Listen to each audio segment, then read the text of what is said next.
Sounds a bit dark and a bit dramatic, but art, it's a place of comfort. It's a place of getting a break from the world. And to lose that can be quite paralyzing. It's something that I do every day, and I assume it's something that, if you're creative, it's something that you do every day too. With everything going on today, it makes sense why art block feels so real. Something that I feel like a lot of people forget is that art block can be an indication of something bigger going on in our lives, and it's not really good to ignore that. Don't ever think that art block is a sign of laziness or worthlessness. It's just a state of being that will pass soon. So what does burnout really look like? It really depends on what your situation is. It's very contextual. So one of the first things that burnout can look like and feel like is a complete indifference with your creative output. It could even turn into hatred. Another way that it looks like is also a search for meaning, basically. It's like this constant, what's the point of doing this piece of artwork? If only I'm getting enjoyment out of it, then what's the point of it? When you're depressed with your ideas, nothing sparks, the creativity is gone. Sometimes it can be an overstimulation of emotions about that project, extreme passion and excitement for a project, that you're looking at it and you're thinking, I have so many ideas and so many things that I want to do with this project, I don't even know where to start. And that can also be paralyzing. And sometimes it's even physical fatigue, mental fatigue, and I think the unfortunate thing is the time in which it lasts varies. So for some people it might be only a week. For some others it might be 2 weeks, a month, years. Why does it happen? And especially to creatives, I feel like these moments of having complete paralysis in your ideas and lack of confidence in your ideas happens a lot to creatives. And there's multiple reasons for it. If you think about it retrospectively, what is it that's happening in your life right now that is bringing you a lot of stress? Is it work, your sleep schedule? Is it the food you eat? Another thing could be a lack of recognition. I personally struggle with this a lot. I get quite caught up in my head thinking that if nobody recognizes my work or sees any of the stuff that I do, what's the point in creating what I create? Because if nobody sees it, then I might as well quit, which is not particularly the greatest way of viewing art. Something to remember is that doing things for monetary reasons really can crush you creatively.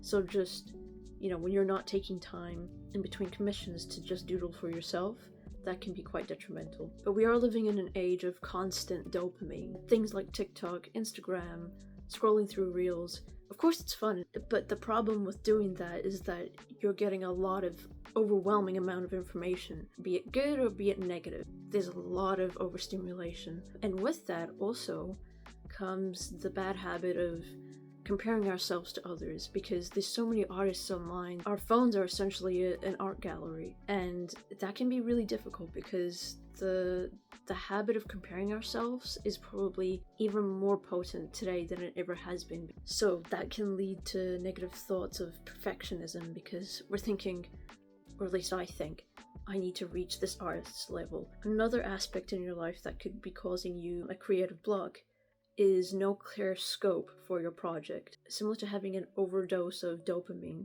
there can also be an overdose of your project, if that makes sense. A lot of overwhelming emotions can come from the fact that we overtask ourselves when it comes to our projects. We want to be the character designers, we want to be the script writers, we want to be even like the musicians. So you need to have more of a clear scope for your project. How to fix it? I'm the type of person who needs to be told what to do in order to be able to actually start doing a healthy habit. And that's not a bad thing. It just means that you're somebody who needs a little bit more help or a little bit more of a push. And I'll give you a bunch of tasks as well. First of all, I just want to say, something that really helped me to be able to keep motivation is I reflect on an analogy that my therapist once told me years ago. I want you to imagine a field, okay? A big wide open field. The grass is tall, and there's only one path. And that one path, you can see all the grass is squashed down from having been walked on multiple times. And there's a sign right in front of that little path, and it says, negative thought patterns. Imagine yourself just walking into the field and creating a new path. and walk that path every day until it's as clear as that negative path. And soon enough, the grass will start growing again on that negative path, so you won't even see it anymore. I hope that makes sense. Habits are hard to create, but it all starts with small steps. The grass is going to be tall and overwhelming, but the more you walk it, the more of a path it becomes.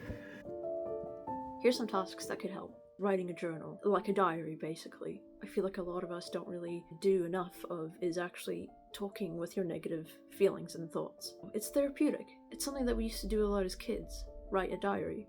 And it's a good habit to have because it allows you to actually speak with your thoughts. Just grab out any kind of diary and start writing down your negative feelings towards your work.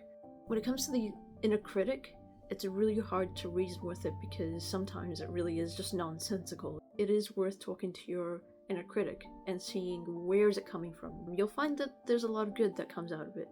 So for example, no one likes your art, your anatomy is shit.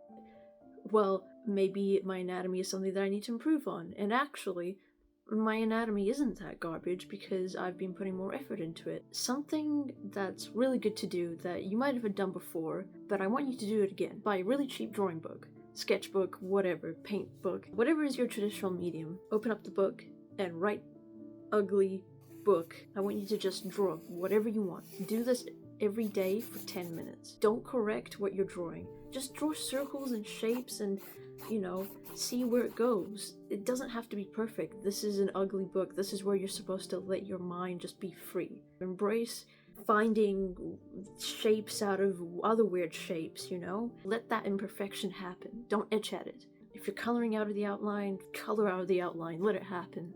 Draw an imperfect circle. Don't correct your outlines. Using different mediums as well. Just go super creative with it. Use lipstick. When it comes to any other creative medium, go out and take photos. It can be of anything and everything. It could be of a snail. It could be of a leaf. If you're a writer, then just write about your socks. Get random prompts and just mix and match them. Just do this every day, in the morning or at night or at your break at work, and just 5 minutes, 10 minutes, whatever you feel most comfortable with, but you need to do it once a day and just allow yourself to have that therapeutic moment of unhinged creativity. We used to do this a lot as children. We used to just draw for the fun of it. Another good task, if you can, draw or write with friends. If your friends are online, then you can all hop on Discord and just draw stupid silly stuff together. If it's about your characters, if it's about your stories, have sessions where you're with other creative people. In those moments of being silly with your art and with your stories, you find that you'll just want to get back into the flow of making more serious movement with your art and with your stories. You might even have the illumination moment of like, aha, this doodle gives me a perfect idea for this character or this story, and it will inspire you to get back into it. Another task that could be good is just grabbing a bunch of stickers and just decorating stuff. Maybe you want to decorate your water bottle with stickers, or maybe it's your journal, or maybe it's your tablet. Just do something a little mindless every now and then, And another big task that I'm going to get you to do is to rest. And resting can look like anything. It could look like sleeping, napping more, just not even being on your computer, not being on your phone. It could be going for a walk, going to an art gallery, going to a concert, sitting in the park for lunch. Just do something that relaxes you, and don't feel guilty for doing that, even when you're in the midst of a creative block and you feel like you're doing nothing. It misleads you to think that if you take time for yourself, like a break, then you're useless. But you're not. You're actually doing the better thing. You're doing something that will help you to get back to doing the things that you really love in life. Some inspirational habits are listening to playlists of your characters or of your stories. For me, I love listening to movie soundtracks, to character playlists that I've made, because that really helps inspire me to get into the mood of that story, and it brings me back to the reason why I started that story. Do stuff like watching your favorite films, watching your favorite TV shows. Fill your life with the stuff that inspired you to get into art and to get into story making. If at any point throughout these tasks you get negative thoughts, I just want you to think of those negative thoughts like clouds in the sky, and don't interact with them. Let them pass by. Don't fear art block. It's something that will happen again, and that's the unfortunate truth of it. Like everything, it will pass. But the next time it happens, you'll know exactly what to do. And a lot of the time, when we do have creative blocks like this, or burnout, it generally means that there's something bigger going on in our life. And just remember, you don't need to be brilliant all the time, you know? Some of the most amazing artists, a lot of the time, they'll be making a lot of crappy pieces of art that the world never sees. There's a lot of stuff going on in the world right now, so just remember to be easier on yourself as well. If you've been in this limbo-like state with a creative block before, and you have some good tips that you could give to others, feel free to comment them. Tell me about how you've gotten over a creative block before. I would love to know more, and it could help others. Thank you for being here, and I appreciate you, and hopefully I'll see you next time.